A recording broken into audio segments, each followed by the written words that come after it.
मुइज़्ज़ो मालदीव के राष्ट्रपति हैं और भारत विरोधी एजेंडा चलाते हैं। मालदीव की संसद में इनके सांसदों की विपक्षी सांसदों ने धुलाई कर दी। मालदीव की संसद में जमकर मारपीट हुई, लड़ाई झगड़ा हुआ, मारपीट हुई, हंगामा हुआ। मुइज़्ज़ो साहब के भी सुनाए 2-4 धौल पड़ गए। वो सारा का सारा रिकॉर्ड होके आप ट्विटर पर देख सकते हैं, सोशल मीडिया पे देख सकते हैं, वो सब जगह वायरल हो रहा है।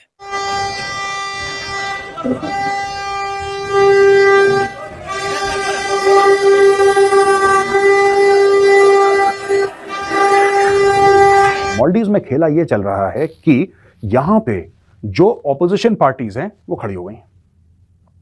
बिल्कुल ऑपोजिशन पार्टीज खड़ी हो गई। किसके खिलाफ? वो खड़ी हो गई हैं मोहम्मद मुइज़्ज़ो के खिलाफ, जो कि उनका राष्ट्रपति है, और वो उनसे कह रही है मोहम्मद मुइज़्ज़ो से कि भाई तुम पागल हो। आप इस सिनेरियो को कैसे ड्रॉ करेंगे? इंडिया के साथ नॉर्मलाइजेशन ना होना जो है वो पॉलिटिकल पार्टीज भी नहीं मान रही, एस्टैब्लिशमेंट भी टफ लाइन ले रही है। How do you see this situation sir? अगर एक दूसरे को मतलब सोचिए, बाल पकड़ रही हैं, थप्पड़ मार रही हैं, लात घूसे चल रही हैं, धक्के मार रही हैं, पीपनी बजा रही हैं, पार्लियामेंट ना हो गई या खड़ा हो गई। मालदीव्स में कू पहले भी हो चुके हैं और ये कोई हैरानी की बात नहीं होगी कि मुइज़्ज़ो को उठा के फेंक दें लोग। इन्होंने पता हाल ही में क्या करा? मालदीव्स बहुत जल्दी रेडिकलाइज हो रहा है दोस्तों, और मुझे लगता है कि अपने साइज के हिसाब से किसी भी देश को उछलना चाहिए। इतना बिलांत भर का है मालदीव्स, बिलांत भर का, बिल्कुल छोटा सा देश है, राइट? तो माले के मेयर के चुनाव में मुइज़्ज़ो की पार्टी बुरी तरह से हारी अपने चुनाव के 1.5 महीने के बाद ही। तो ये भी एक रिकॉर्ड कायम कर लिया मुइज़्ज़ो ने कि इतनी जल्दी कितने अनपॉपुलर हो गया, वो भी उसने रिकॉर्ड कायम कर लिया। तरीके से मुइज़्ज़ो को यहां पे उसकी ऑपोजिशन पार्टी कॉर्नर कर रही है और चीन जो है उसको बूस्ट अप कर रहा है। लेकिन हाल फिलहाल में इंडियन नेवी के जो चीफ हैं एडमिरल आर हरि कुमार, उनका एक स्टेटमेंट आया है, और उनका क्या स्टेटमेंट है? Admiral R Hari Kumar sir का यह स्टेटमेंट है कि हमें कोई आदेश नहीं मिला मालदीव से पीछे हटने का। मैंने आपको बताया था ना, 15 मार्च डेडलाइन दी है इसने। मोहम्मद मुइज़्ज़ो है प्रेसिडेंट ऑफ मालदीव्स, उसने 15 मार्च की डेडलाइन दी है कि सारे भारतीय फौजी वहां से निकल जाएं। लेकिन भारत के नेवी चीफ हैं एडमिरल आर हरि कुमार, वो कहते हैं कि हम पता ही नहीं इसके बारे में, हमारी सरकार जब बोलेगी हम तब हिलेंगे, तब तक हमारे बंदे वहीं पे हैं। तकरीबन 77 से लेकर 80 ट्रूप्स हमारे हैं, 2 हेलीकॉप्टर, 1 डॉर्नियर है, दैट्स ऑल। ज्यादा बड़ी फोर्स नहीं है, बहुत छोटी फोर्स है, लेकिन वो वहां पे प्रेजेंट है, जिसके बेसिस पे उसने पूरा अपना इलेक्शन लड़ा। अब दोस्तों मैं आपको बताता हूं क्या हो रहा है यहां पे। भारत मालदीव्स इतनी आसानी से नहीं छोड़ेगा। आप लोग एज अ कॉमन सिटीजन आपको गुस्सा आएगा, मुझे भी आया। मैंने बोला यार मालदीव्स इतना हल्ला कर रहा है, भाड़ में जाओ, नहीं जाते वहां पे।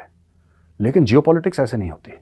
अगर भारत ये कह देगा ना कि भाड़ में जाए मालदीव्स, हम वहां से निकल जाते हैं, चीन आके बैठ जाएगा।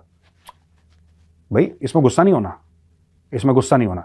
जैसे चीन का प्यादा फिट है वैसे भारत के भी प्यादे फिट होंगे। आई एम वेरी श्योर वहां पे भारत के भी प्यादे फिट होंगे। अगर चीन ने किसी को चटनी चटाई है तो भारत ने भी किसी न किसी को, आप समझ रहे हैं मैं क्या बोल रहा हूं, भारत ने भी किसी न किसी को चटनी चटाई होगी।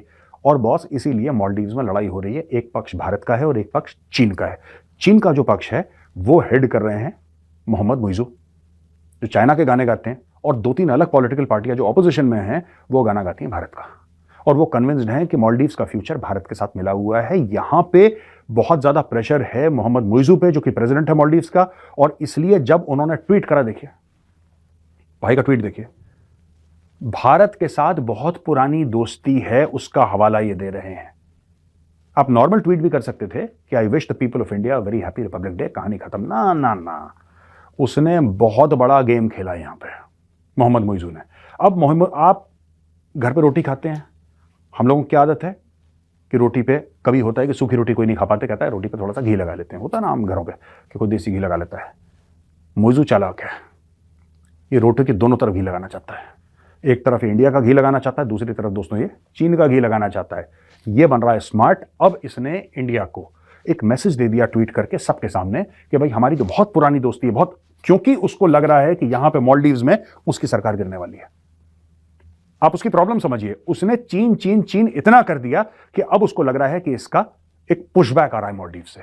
जो मेरे पॉलिटिशियंस हैं, जो मेरे साथ वाले हैं, वो भी हल्के हल्के मुझसे अलग हो रहे हैं, और जो मेरे ऑपोजिशन वाले हैं वो तो थे ही ऑपोजिशन में, आज भी ऑपोजिशन में, वो भी मुझे धक्का दे रहे हैं। ऐसा ना हो इस मामले में मैं ही निपट जाऊं। उसको यह भी है कि भारत जो ऑपोजिशन कर रही है इसके खिलाफ कार्रवाई, उसको कहीं ना कहीं लग रहा है कि भारत करवा रहा है।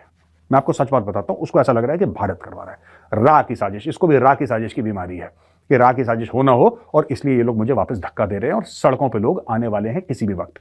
मार पड़ी है मालदीव्स को दोस्तों, मालदीव्स को गजब मार पड़ी है। जिनके 4 जो कैबिनेट मंत्री हैं वो अप्रूव नहीं हुए, और उस प्रोसेस में जो लड़ाई झगड़ा हुआ, मारपीट हुई, हंगामा हुआ, मोइजो साहब के भी सुनाए 2-4 धौल पड़ गए, वो सारा का सारा रिकॉर्ड होके आप ट्विटर पर देख सकते हैं, सोशल मीडिया पे देख सकते हैं, वो सब जगह वायरल हो रहा है।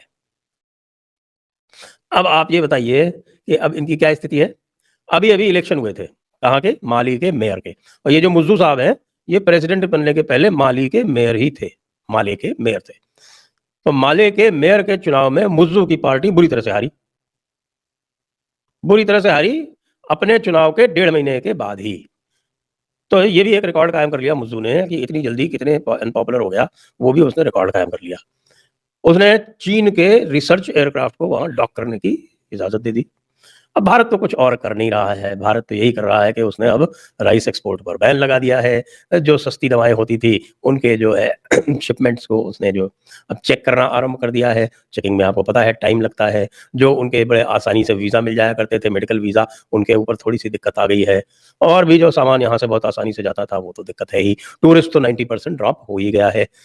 तो आप सोच सकते हैं कि एक जो इकोनॉमी जो पूरी तरह से टूरिस्ट पर आधारित थी और लगभग 25% जो टूरिस्ट था वो भारत से जा रहा था, उसमें 90% कमी आ जाए, 20% टूरिस्ट एक साथ कम हो जाए, तो क्या स्थिति होगी एक छोटी सी पिडली सी इकोनॉमी की, 6 बिलियन 7 बिलियन डॉलर की टोटल इकोनॉमी की क्या स्थिति होगी।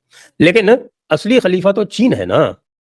तो भाई चीन, तुमने एक पिद्दी से मुज्जू को थोड़ा सा बीजिंग में बुला के चाय नाश्ता करा दिया और उसके थोड़ी सी नीचे से हवा भर दी, तो अब हवा भर के वो गुब्बारा हो गया। लेकिन गुब्बारा होके जब यहाँ पहुंचा है वापस मुज्जू, तब आप उसकी हालत देखिए। सबसे पहले तो उसकी पार्लियामेंट में मेजोरिटी खत्म हो गई, लोगों ने प्रदर्शन शुरू कर दिए, और लोगों का ये कहना है कि ये मुज्जू की जो सरकार है ये 2-4 महीने से ज़्यादा वैसे भी नहीं चल रही। वीडियो देखने के लिए धन्यवाद दोस्तों। आशा करता हूँ कि आपको ये वीडियो पसंद आया हो। अगर आपको ये वीडियो पसंद आया हो तो प्लीज़ इसे लाइक, शेयर और सब्सक्राइब कर दीजिए। वंदे मातरम। जय हिंद।